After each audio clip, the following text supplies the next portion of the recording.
L'attaquant ivoirien Ivan Guessant continue de s'illustrer en Ligue 1. Lors de la victoire de l'OGC Nice contre Montpellier 2-0, il a délivré une passe décisive, portant son total cette saison à 9 buts et 8 passes décisives en 23 matchs. Une belle constance qui montre son importance dans l'effectif niçois. Guessant est en pleine montée en puissance. Fort, c'est le feu. Il prouve qu'il est un joueur clé pour Nice cette saison. Avec des statistiques aussi solides, une place en sélection ivoirienne ne serait pas volée. S'il continue sur cette lancée, il pourrait vite devenir l'un des attaquants les plus vus en Ligue 1. On espère qu'il va continuer à amplier les performances de haut niveau, comme une fusée. Le latéral gauche Clément Akpa est à 80% de sa première convocation en équipe nationale de Côte d'Ivoire. Sa progression et ses performances solides pourraient lui ouvrir les portes des éléphants à condition que le sélectionneur décide de se passer de Ghislain Conan, un cadre du poste. Clément Akpa mérite clairement qu'on lui donne sa chance. Il a prouvé qu'il pouvait être un latéral fiable et percutant et sa montée en puissance est impressionnante. Mais remplacer Ghislain Conan, c'est un pari risqué, surtout après son rôle clé lors de la CAN 2023. Peut-être qu'une approche plus progressive avec Akpa en doublure serait la meilleure solution pour préparer l'avenir des éléphants.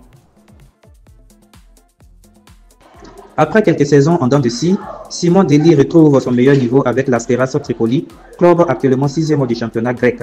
Surnommé Materazzi, le défenseur ivoirien s'impose comme un pilier de son équipe avec 20 titularisations sur 22 matchs et une contribution à 7 clean sheets. Une belle résurgence pour l'ex-joueur de Bruges et du Slavia Prague. Dely prouve qu'il n'a rien perdu de son talent et qu'il peut encore apporter beaucoup à une équipe ambitieuse. Sa régularité et sa solidité défensive montrent qu'il reste un joueur fiable. Avec un tel niveau, pourquoi ne pas rêver d'un retour en sélection ivoirienne? En tout cas, il envoie un signal fort à tous ceux qui l'avaient oublié. Fort, c'est le feu. Ako Isaac réalise un début de saison exceptionnel avec Mouna FC. En 6 matchs, il a été titulaire à chaque fois et a déjà inscrit 5 buts. Avec un total de 8 réalisations, il est le meilleur buteur de son club et prouve qu'il est une pièce maîtresse de l'attaque. Son efficacité montre tout le travail qu'il a abattu depuis la reprise de la Ligue 1 l'ONACI. C'est un pur produit du travail et de la régularité. Ako Isaac est en train de se faire un nom dans le championnat ivoirien et pourrait bien taper dans l'œil des clubs étrangers s'il maintient ce rythme. Avec une belle dynamique, une convocation en sélection locale ou un transfert vers un championnat plus huppé ne serait pas surprenant. On espère qu'il va continuer sur cette lancée et porter Mouna FC encore plus haut. Fort d'une formation UEFA et d'un passage par Clairefontaine, Bamba Mohamed, entraîneur franco-ivoirien, a choisi de révéler un défi en Côte d'Ivoire avec Bouaké FC. Grâce à sa vision tactique et son approche structurée, il a transformé le club en une équipe plus fluide et efficace. Son travail porte déjà ses fruits avec 2 victoires consécutives, dont une remarquable victoire 2-0 contre l'ISCA. Bamba Mohamed ne se contente pas d'entraîner, il façonne une identité de jeu et donne une nouvelle dynamique à Bouaké FC. Son passage en Europe lui permet d'apporter une mentalité professionnelle et une approche moderne au football ivoirien. Avec des résultats aussi prometteurs, il pourrait bien devenir l'un des coachs les plus influents du pays dans les années à venir. On attend la suite avec impatience. Fort. Dans une poule B ultra disputée de Ligue 2 ivoirienne, leader Sporting Club de Marcory continue d'impressionner. Après une large victoire 4-0 contre Sirocco, le club s'accroche à la première place avec 31 points à égalité avec l'ES Bafing et l'US Tchologo. Pendant ce temps, le SG Gagnoa peine à s'imposer et reste coincé à la 4e place avec 28 points. Qui aurait cru que le leader SC Marcory allait dominer cette poule? Ce club, considéré comme un outsidé, prouve que la détermination et le travail collectif peuvent renverser les hiérarchies. Mais attention, la bataille pour la montée est loin d'être terminée et le moindre faux pas pourrait tout changer. Gagnoa, qui était attendu en patron, doit vite réagir s'il veut espérer jouer un rôle dans la course.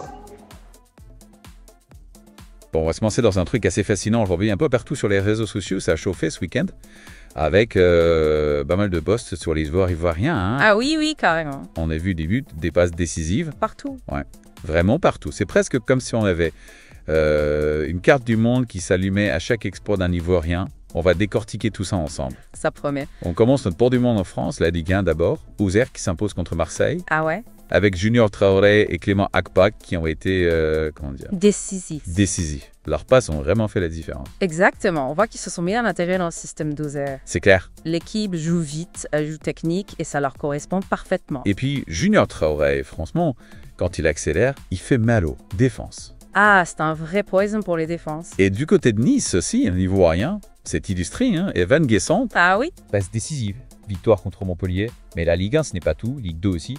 Et Ahmed Touré, le héros d'Ajaccio, peut de la victoire. Incroyable! Et Antosé Congo qui offre une passe décisive pour Dunkerque. Ça montre vraiment la profondeur du talent ivoirien. Ouais, c'est impressionnant. Même en national, avec Moussa Gueye qui marque pour Paris 13 Atlético, malgré la défaite de son équipe. Ah oui, c'est vrai. Bon, direction le Portugal maintenant, Ousmane Diomandé avec le Sporting.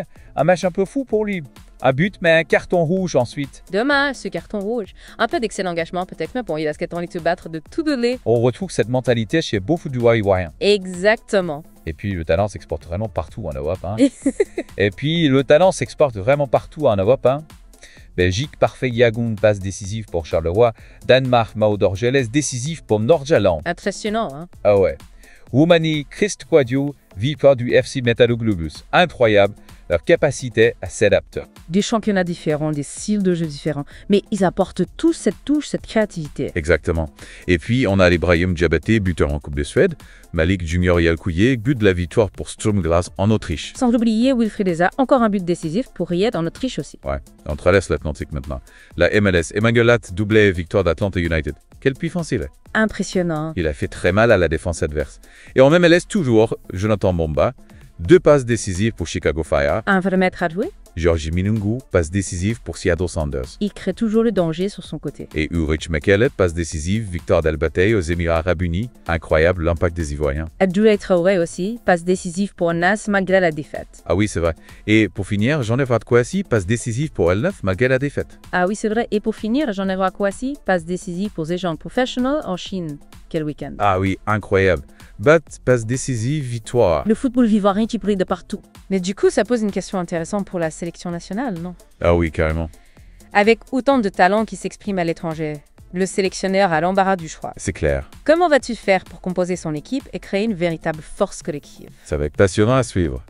L'avenir s'annonce radieux pour le football ivoirien. Ah oui, sans aucun doute. On a hâte de voir ce que cette génération dorée va nous réserver. Affaire à suivre. Absolument.